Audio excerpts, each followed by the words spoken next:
दिनै हराव 12 रिंगा हरनि समाव मैदेरा फैनानै किति हाज'हारिनि न' बां थोरसि लथा सम्पतिफोरखौ सिलिंखार खालामनानै गालांजानाय नखराव थांनानै खौरां लाहैदों 14 नं चिरां दुवार ब्लक कमिटि UPPL दैदेनगिरिफ्रा।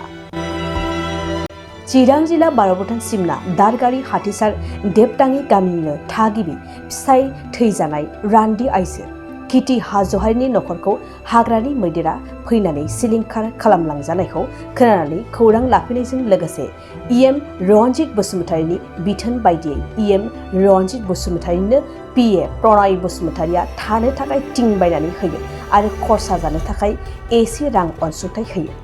लोगोसे फरायसाफोरनि बिजाब आद्रि जानायखौ बायनानै होफिननायनिबो बाथ्रा बुंथियो। PA प्रनय बसुमतारिनि खौरां लाफैनायाव मदद होयो 14 नं चिरां दुवार ब्लक कमिटि UPPLनि आफादगिरि बिद्दाव मोसाहारिजों लोगोसे दादगारि हाथिसार UPPL प्राइमारि कमिटिनि नेहाथारिजों लोगोसे गोबां दैदेनगिरिफ्रा बाहागो लाफायो। दानिया फैदो बिदिब्ला 14 नं चिरां दुवार ब्लक कमिटिनि UPPL बिद्दाव मोसाहारिया खौरांगिरिनि सिगाङाव मा फोरमायखो मिन्थिना लादो।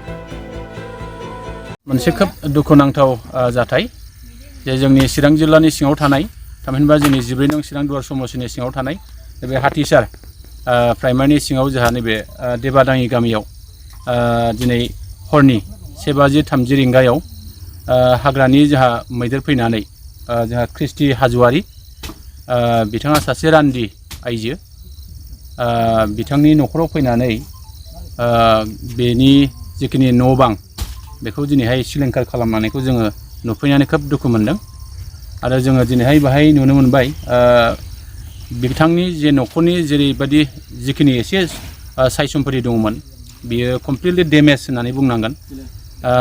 बेहा सानै सासे फिसाजो आरो सासे फिसाला सासेया क्लास 10 आरो सासेया क्लास 9 फरायबाय थानाय जोंहा बिथां आइजोआ दङमोन। खिन्थु दा दुखुनांथाव जाथाय गासिबो लेखा थेखा जे बिथांनि जे संग्रा खावग्रा जिखिनि दङमोन बाल्थिं बर्थन दङमोन आरो बिथांनि जे जि जोम दङमोन गासैबो बुंनो थाङोब्ला सिलिंखारखौनो बुंनांगोन आरो जों नुफैनानै खोब दुखु मोनदों आरो बेखौनो जोङो खावलायनो लुबैदों जे जोंहा हाग्रा बिफाननिफ्राय बिनि सायाव थाबैनो नायबिजिरनानै बिथांनो माबा मोनसे अनसुंथाइ होनो हायोबा निस्सय बिथां दुखुथिया जे क्रिस्टि हाज'वारि बिथाङा निस्सय एसेब्लाबो मदद मोनगोन बेखिनिखौ आं मिजिं खालामो। आङो रायजो राजाखौ बेखौनो खावलायनो लुबैदों जाहाथे बिथांनि जे सिलिंखार जानाय न' बे न'खौ जाहाथे रायजोआ एसेब्लाबो खामानिखौ मावनानै होगोन आं बेखिनिखौ रायजोफोरनिसिम गुरैयै खावलायनाय थाबाय।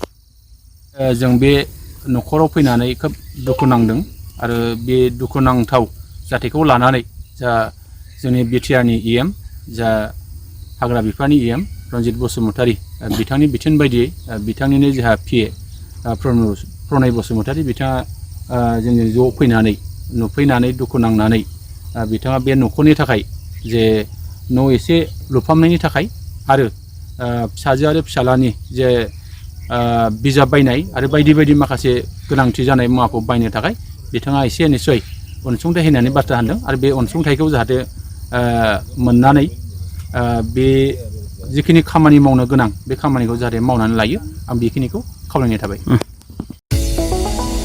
चिराङाव सावस्रि सिबिथायनि थाखाय मोनसे मोजां फाहामथायनि राहाखौ लानानै फैदों SD क्लिनिकआ।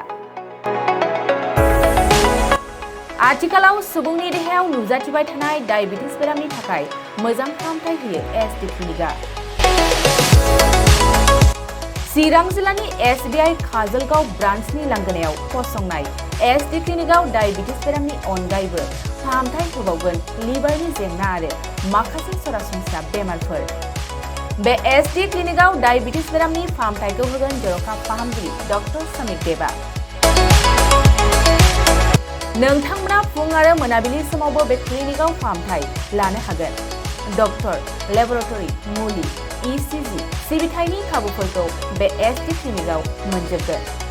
जुदि SD क्लिनिकआव रायजो राजाफ्रा गाव गावनि देहायारि जेंनाखौ फाहामथाय लानोबा नैबे मबाइल नम्बर 7002293924 एबा 9954687236 आव थोंजों मुं थिसननो हागोन।